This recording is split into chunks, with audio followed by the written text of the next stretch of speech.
নমস্কার। আজ ১৬ই জুন ২০২০। প্রবাদ প্রতিম শিল্পী হেমন্ত মুখোপাধ্যায়ের ১০০তম জন্মদিন। এই মহান শিল্পীকে শ্রদ্ধা জানাতে নবনালন্দা সঙ্গীত শিক্ষায়তন এবং নবরবি কিরণের নিবেদন আমার গানের স্বরলিপি।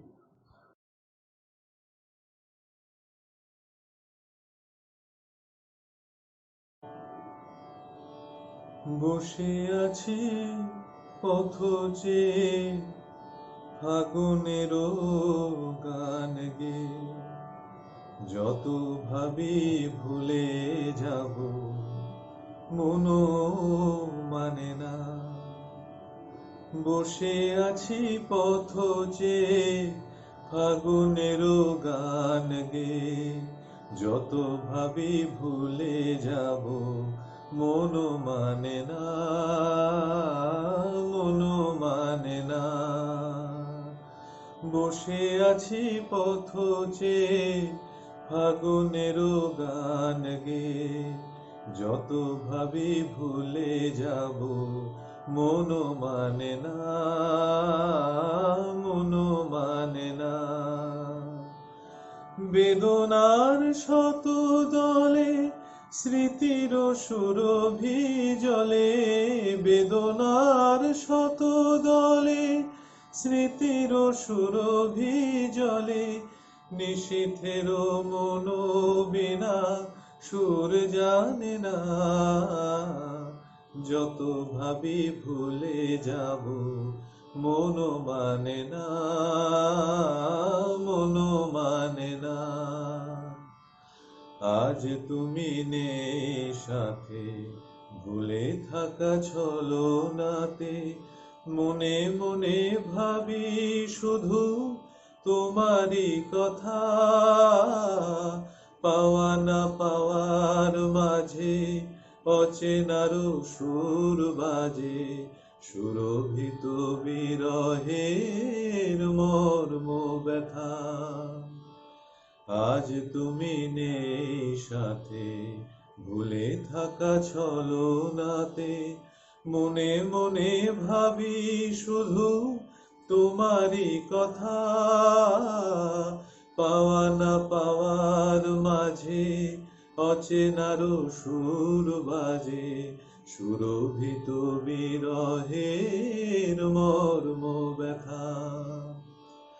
তুমি ওগো তুমি মোরে বেঁধেছ যে মায়া ডোরে, তুমি ওগো তুমি মোরে বেঁধেছ যে মায়া ডোরে, সে বাঁধনে দুনয়নে ঘুম আসে না,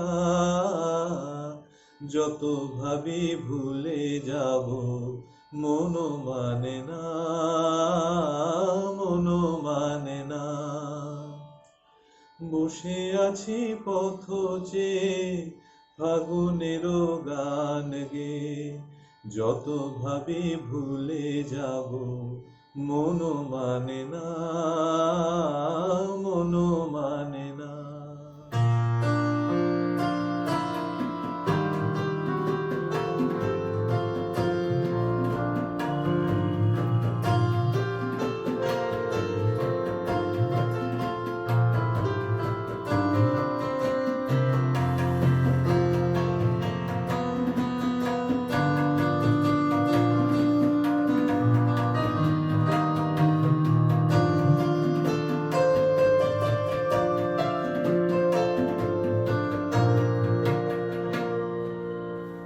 নমস্কার, আমি অরিজিৎ মিত্র। আমার সঙ্গে সুব্রত মুখোপাধ্যায় ও সিদ্ধার্থ ভট্টাচার্য, সবাইকে আপনারা চেনেন। আমরা দীর্ঘ ৩ মাস এক অদ্ভুত পরিস্থিতির মধ্যে বসবাস করছি। লকডাউন, করোনা, তার মধ্যে আমপান, সব মিলিয়ে আমাদের সঙ্গীত সত্তা ছেড়ে দিন, যে কোনোভাবেই আমরা একদম বাড়ির মধ্যে বন্দী। কিন্তু বাঙালিদের সঙ্গীত চর্চা মন কখনোই থেমে থাকে না। কিছুদিন আগেই গেল রবীন্দ্রনাথ ঠাকুরের জন্ম মাস। নিশ্চয়ই আজকে জানেন, আজকে আরেক প্রবাদ প্রতিম শিল্পী, বাংলা সঙ্গীত জগতের স্বর্ণযুগ বলতে যা বোঝায় অন্যতম সেই শিল্পী হেমন্ত মুখোপাধ্যায়। 1920 সালে যার জন্ম, অতএব 16ই জুন 2020 জন্ম শতবার্ষিকী। সেই শিল্পীকে নবনালন্দা ও নবরবি কিরণের পক্ষ থেকে আমরা জানাই তোমায় প্রণাম শতবার। এই পরিস্থিতিতেও, এই পরিবেশেও আমরা তিনজন একত্রিত হয়েছি আমাদের শ্রদ্ধার্ঘ জ্ঞাপনের জন্য। যেভাবে পারি তার প্রতি আমরা শ্রদ্ধার্ঘ জানাবো। ছোট্ট একটি নিবেদন, আমার গানের স্বরলিপি লেখার হবে।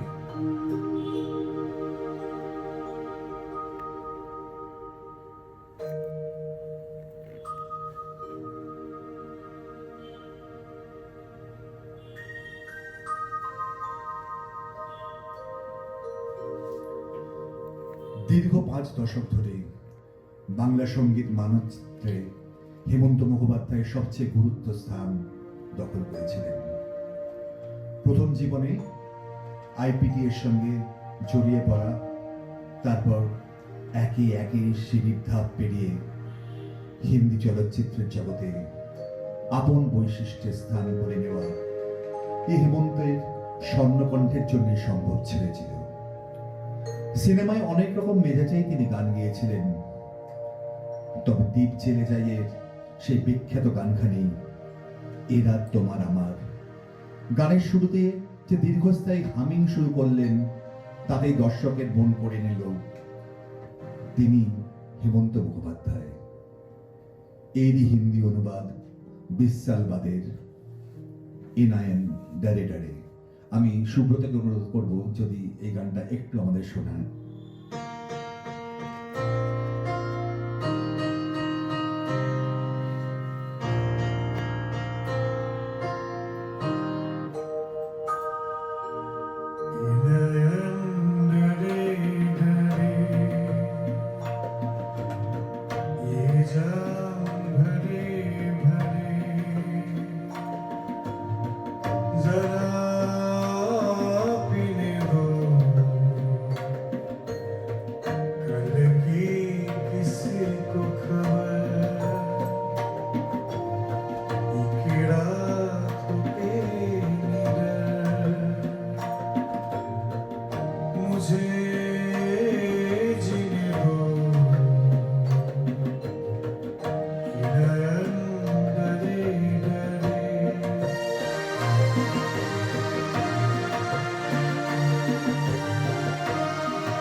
रात हंसे चाँद हंसे तू सबसे हंसी मेरे दिलबर, और तुझसे हंसी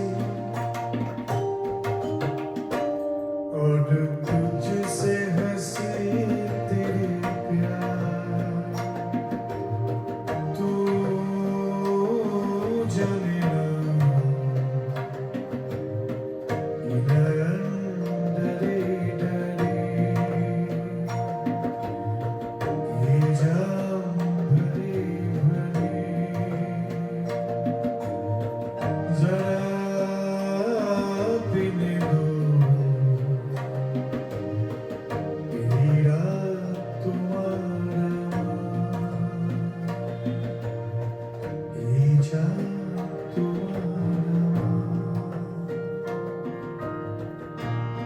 মিউজিকটা চলুক, আমাদের যখন একটা এক্সটেম্পোর প্রোগ্রামিং হচ্ছে, আমি বাবুকে অনুরোধ করবো দ্বীপ ছেড়ে যায় সেই দুটি লাইন যদি তুমি একটু শোনাও।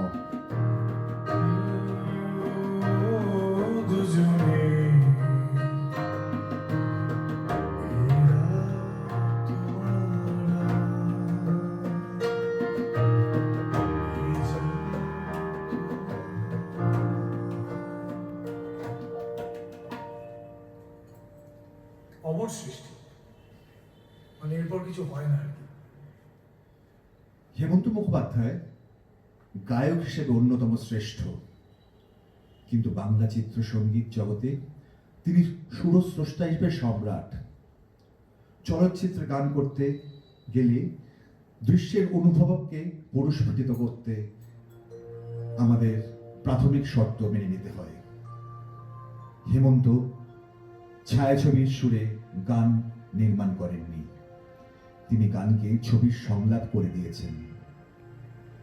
সাপমোচন, ইন্দ্রাণী, ফুলেশ্বরী, পলাতক এই ছবিগুলো সবার মনে গেঁথে গেছে শুধুমাত্র গানগুলির জন্যে।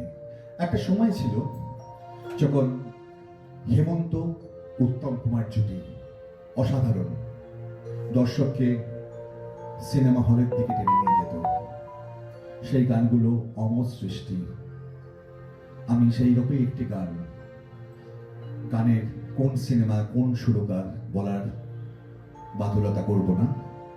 আমি সুব্রতকে বলবো, সূর্য ডোবার পালা আসে যদি আসুক। আমার তো মনে হয় মানে প্রেম বলতে একটা অমর সৃষ্টি, এবং এইটার প্রিলিউডেরও তো বোধহয় একটা অন্যতম একটা কারুকার্য, একটা ইতিহাস আছে। সুব্রত যদি সেটা বলে এই গানের দুকলি আমাদের একটু শোনায়।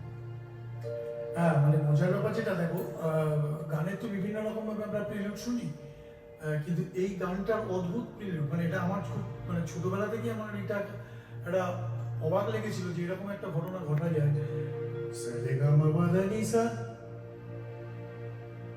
আরে এ তো সারে গান, আরে ওটাই ঘুরিয়ে ফিরিয়ে করলে হয় গান।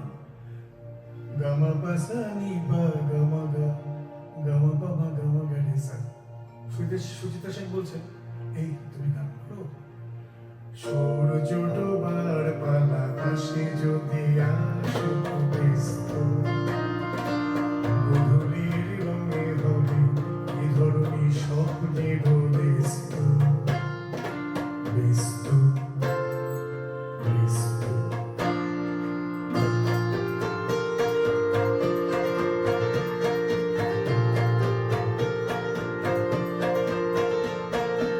তারপরে পৃথিবীতে আধারের ধূপ ছায়া নামবে, মৌমাছি ফিরে গেলে জানি তার গুঞ্জন থামবে।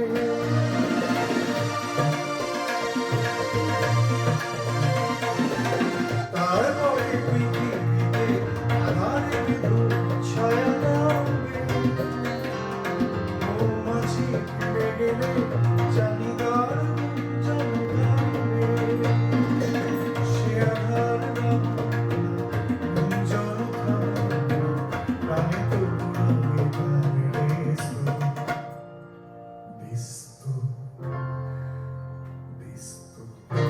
আচ্ছা, একটা জিনিস যে আমি বলছি যে হঠাৎ করে এই গানটা যদি চোখ বুজে শোনা যায়, একটা দৃশ্য একদম যেমন ঠিক যেমন সপ্তপদীতে যে এই গানটা, এই পথ যদি না শেষ হয়, একদম। হ্যাঁ, মানে বাইকে করে দুটো মুখ এবং পেছনে সে গলা, ওই যে মোটর বাইকে করে যাচ্ছে, টু হুইলারে করে যাচ্ছে, এবং তার পেছনে পেছনে গানের ভেতরে ভেতরে তার একটা আওয়াজ, হ্যাঁ, সাউন্ড এফেক্ট, মানে বলা যায় না। যাকে এক্সটেম্পোর বলে, মানে সুব্রতকেও পেয়েছি, সিদ্ধার্থকেও পেয়েছি। এই গানের শেষ হয় না, কতবার করবে না হেমন্ত মুখোপাধ্যায়। এবার একটা অভিনব একটা জিনিস জিজ্ঞেস করবো। দুই ভাই সিনেমা নিশ্চয়ই সবার মনে আছে, সে বিখ্যাত গানটা তারে বলে দিও।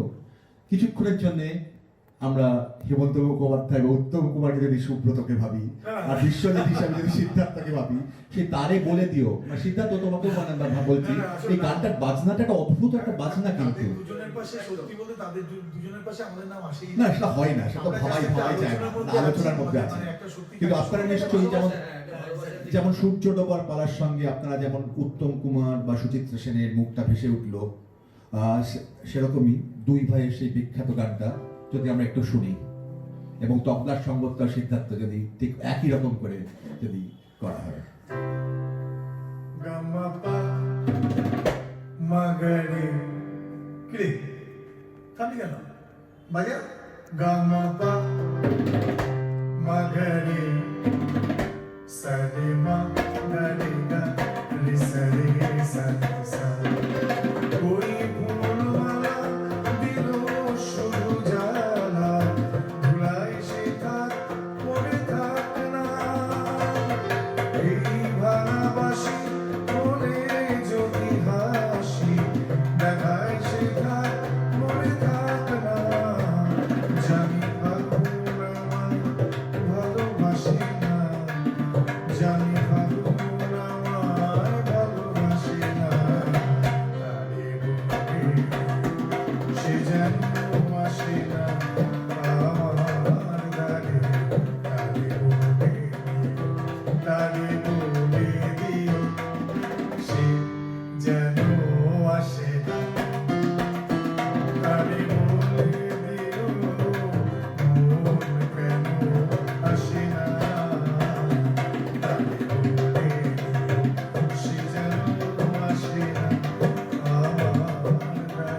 থামানো একটা আহ বলে ভাবা যায়। অসাধারণ অসাধারণ। মনের জানালা ধরে উঁকি দিয়ে গেছে।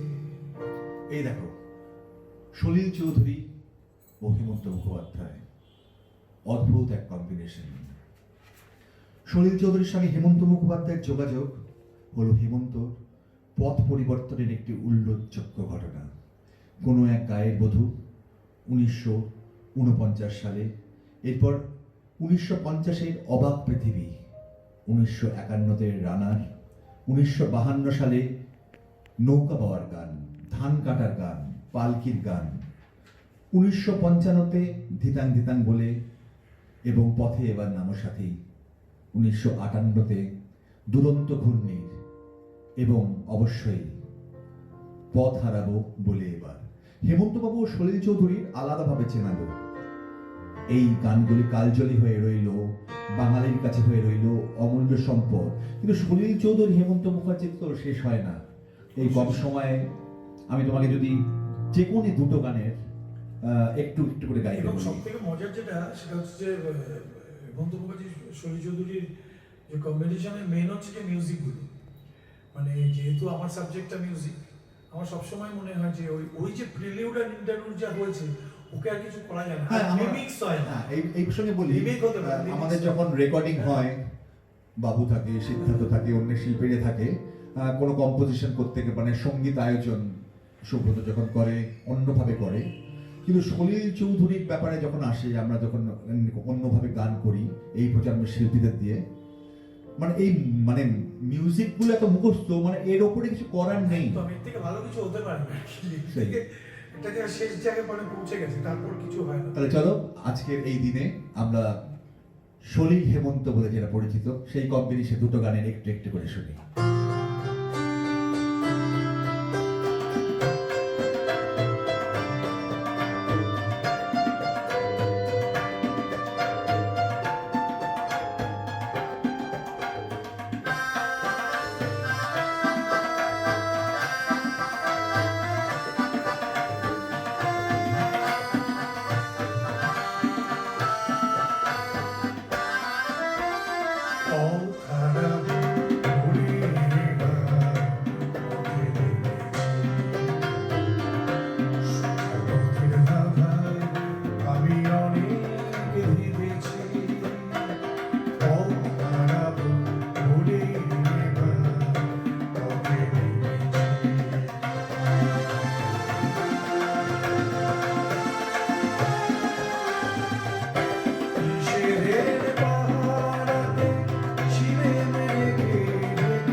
অসাধারণ একটা সৃষ্টি। কিন্তু তোমাকে তো থামতে বলিনি, আরেকটা গানের প্রতিশ্রুতি ছিল, মানে একটু অন্য ভ্যারিয়েশন। পৃথিবী অবাক করলে তুমি, জন্মে দেখি খুব স্বদেশে ভূমি, অবাক পৃথিবী আমরা যে পরাধীন, অবাক কি দ্রুত জমে ক্রোধ দিন দিন, অবাক পৃথিবী অবাক করলে আরো,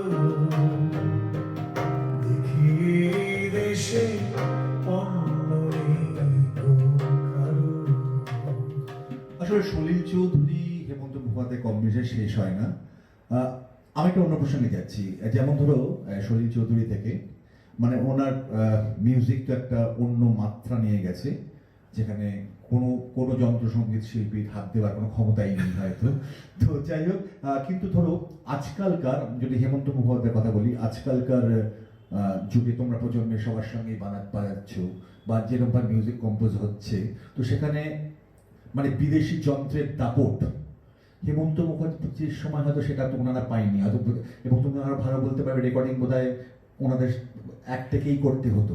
হ্যাঁ, একটাকে করতে হতো। তাছাড়া হেমন্ত মুখার্জি নিজে যখন করেছেন, তুমি দেখবে ওনার অনেক সহজ সরল সুর, তার ইন্টারলুড পেলুডগুলো অনেক সহজ সহজ।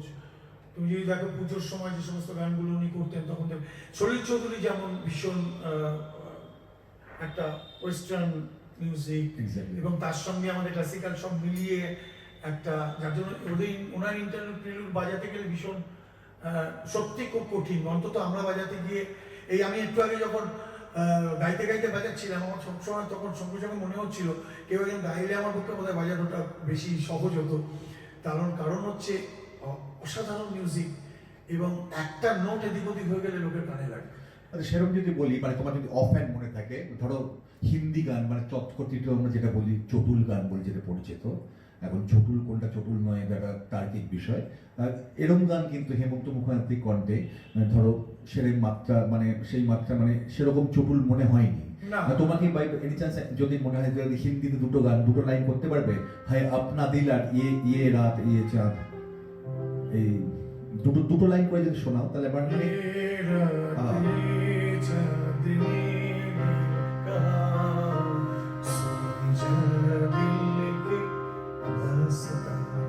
দেখো একটা সহজ, মানে সব জায়গা থেকে একটা সহজ সরল ভাবে ওনার এই গানগুলো, এবং হ্যাঁ, এবং মনে এবং যে কোনো ওনার কি বলবো, এক্ষুনি যেটা বললেন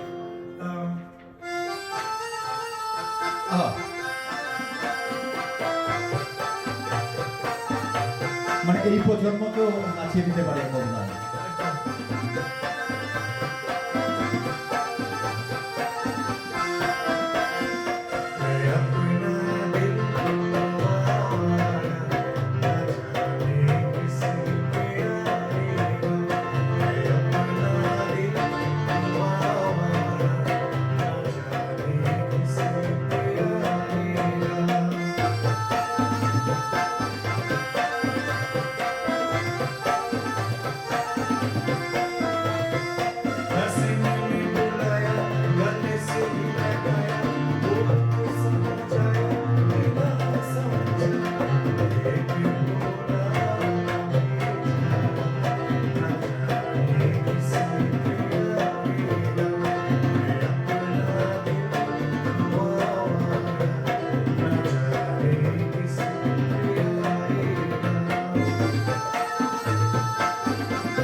গানের সঙ্গে একটা কোথায় যেন একটা হেমন্ত মুখোপাধ্যায়ের আরেকটা দিক একটু আগে আলোচনা করলাম, সহজ সরল সুরের ব্যাপার। অনেকগুলো গান তো আছে মানে মানে সুর সৃষ্টির ক্ষেত্রে, মানে তোমাদের মানে ধরো এই ব্যাপারে জড়িত, তুমি আছো, সিদ্ধার্থ আছে, মানে উনি কি চিন্তা ভাবনা নিয়ে মানে এরকম ধরনের খুব সহজ সরল। একটু আগে যেটা বলছিলাম, আপনারা আমাদের অনুষ্ঠানটাতে কিন্তু আমরা কি ভালো গাইছি কি বাজাচ্ছি এটা কিন্তু এখানে বিষয় না, এখানে বিষয় হচ্ছে হেমন্ত মুখোপাধ্যায়। আমরা গাইতে গাইতে অনেক কিছু ভুল টুল করে ফেলছি, সেটা নিশ্চয়ই এখন আমরা হেমন্ত মুখোপাধ্যায়ের পারস্পেক্টিভে আমাদের ভাবেন তাহলে। তাছাড়া আমরা রিহার্সালে নেই, বুঝতেই পারছেন, এরকম একটা সময় লকডাউন, কোনো রিহার্সাল করা নেই, হঠাৎ এসেছি আমরা, ব্যাপারটা করে ফেলেছি, যেহেতু এরকম একটা দিনে, বিশেষ দিন বলে। তো যাই হোক, হ্যাঁ, সেইখানে উনি খুব সোজা সোজা মিউজিক হতেন, যেটা আবার খুব সোজা। যেমন আমার একটা খুব ভালো লাগে, সেটা হচ্ছে যে খুব মেলোডি, যেটা এখন একটু অভাব লাগে, যে মেলোডির অভাব।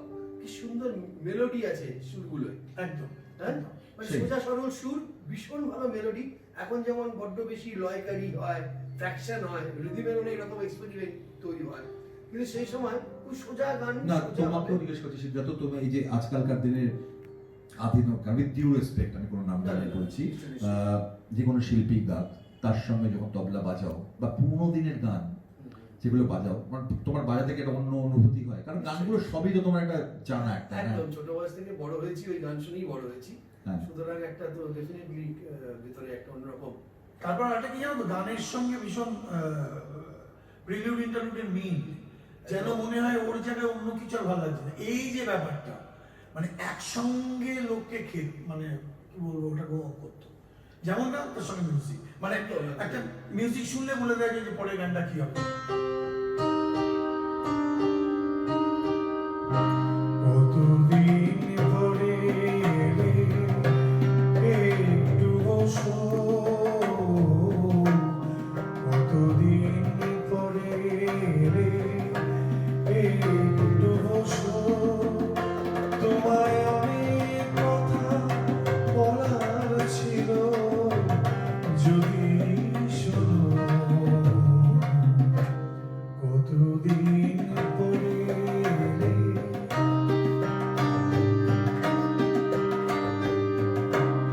আকাশে বৃষ্টি আসো, গাছেরা নেবে ঝরে,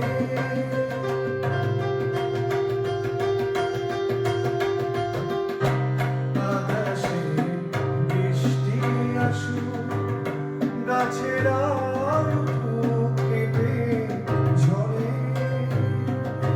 সেই ঝড় একটু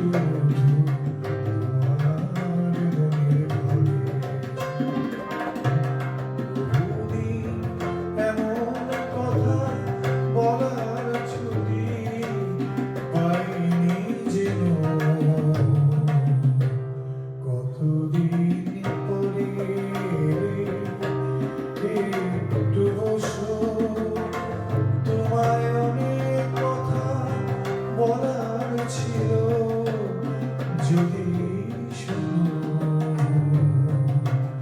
কতদিন পরে।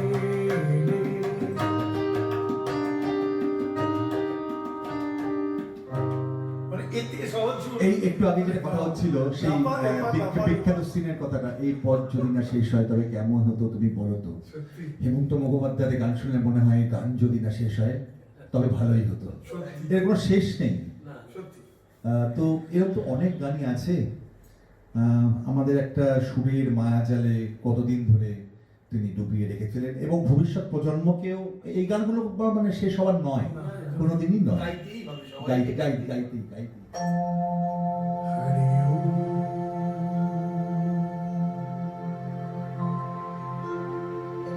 कामदाता कस्ते पुत्रः संसारोमतीव विचित्रः, कस्सत्तन्वा कुरुत्वाघातः,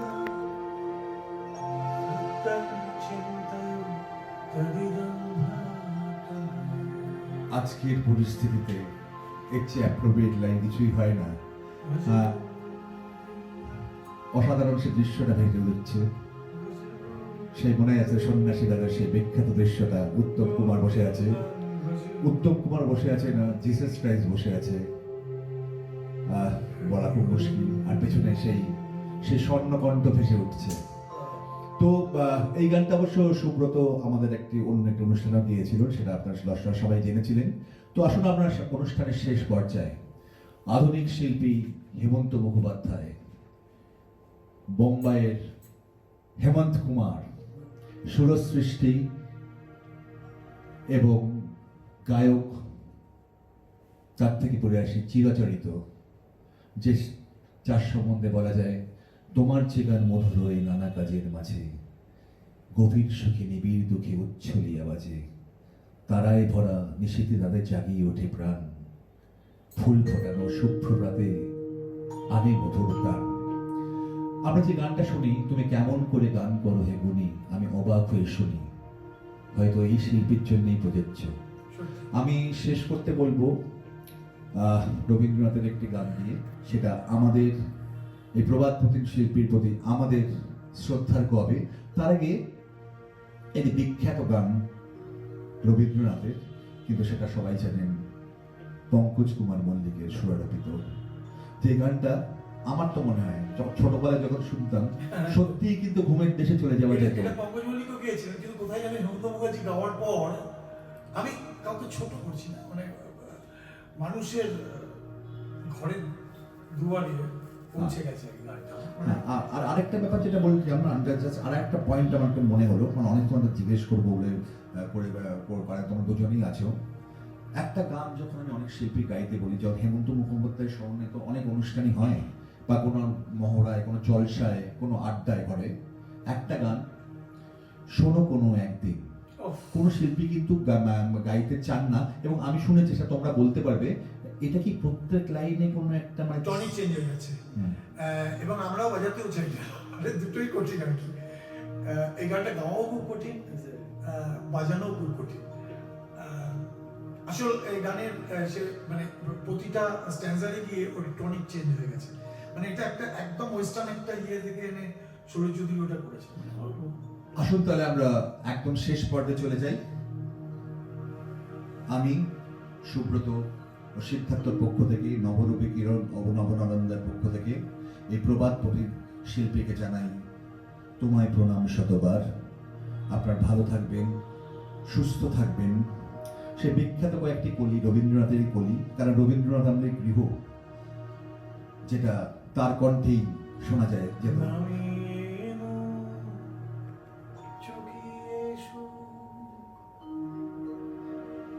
সেটা তো আছেই, কিন্তু তার আগে আমার মনে হয় আমরা যেহেতু সমবয়সী, আমরা যখন আগে যেতাম রবীন্দ্র সদনে রবীন্দ্র জয়ন্তী প্রোগ্রামের দিন, হ্যাঁ, বেলা 1টার সময় অত শিল্পীর মধ্যে শেষ শিল্পী হেমন্ত মুখোপাধ্যায়, এবং একটা গান পেটেন্ট গাইতেন ওই সময়, বৈশাখ মাসে, প্রাঙ্গণে মোর শিরিষ শাখায় ফাগুন মাসের কি উচ্ছ্বাসে ক্লান্তিবিহীন ফুল ফোটানোর খেলা।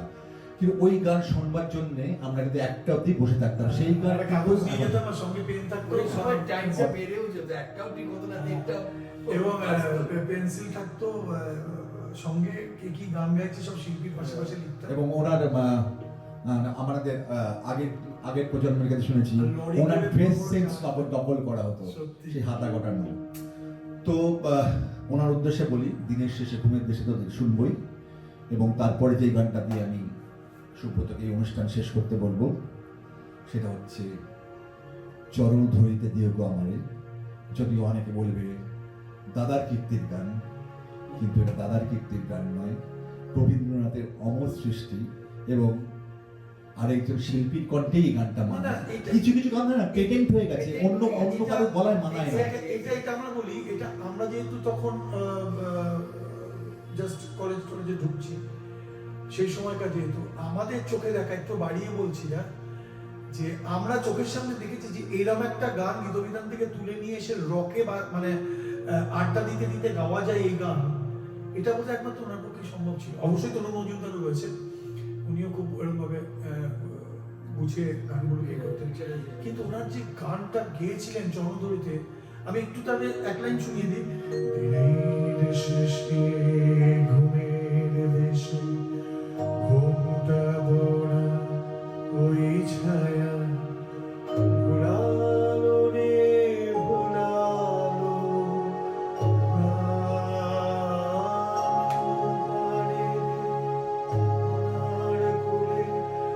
আহার ভুলে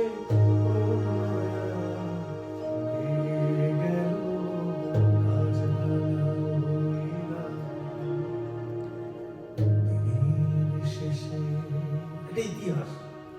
আর চরণধরিতে ওই যে বললাম না, তার আগে শুধু একটা ছোট্ট কথা, আপনারা সবাই ভালো থাকবেন, সবাই আমরা গৃহবন্দী, আশা করি every dark cloud has a silver lining. আমরা এই পরিস্থিতি নিশ্চয়ই আমরা জয় করব, সেই আশায় রইলাম। ততদিন এইভাবেই আমরা বিনোদন, সুরসৃষ্টি এবং সুরমূর্ছনায় থাকব।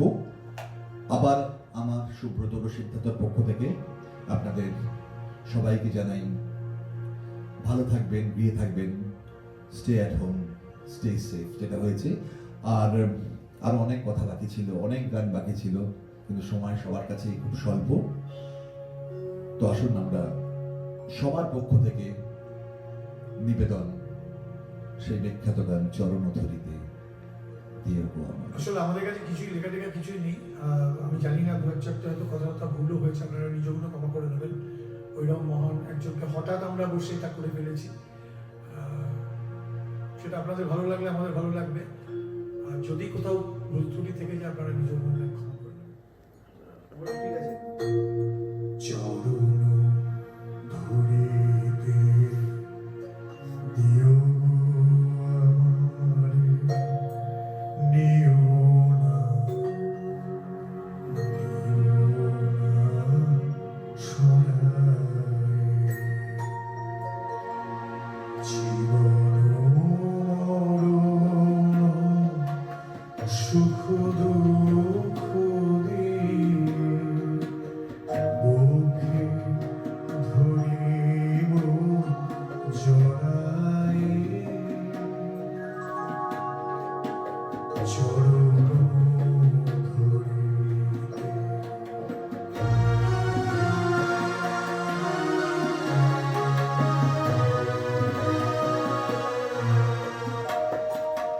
স্খলিত শিথিল কামনার ভার, বহিয়া বহিয়া ফিরিব নিজ হাতে তুমি গেঁথে নিও হাত, ফেলো না আমারে ছড়াই, চরণ ধরিতে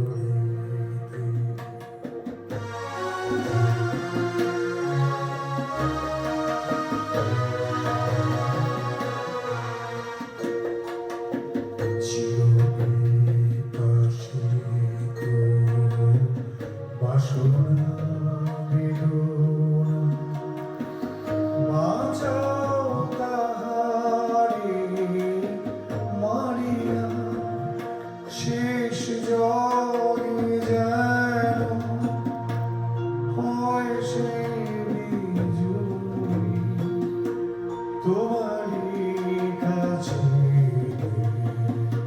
হারিয়া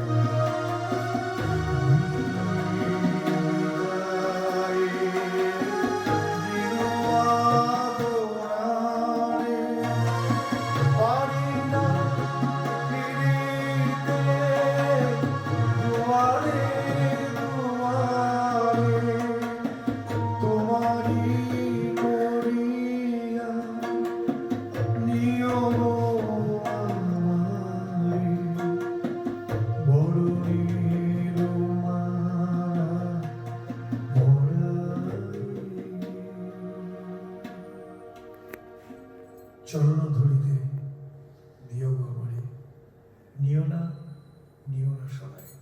নমস্কার, শুভরাত্রি, সবাই ভালো থাকবেন।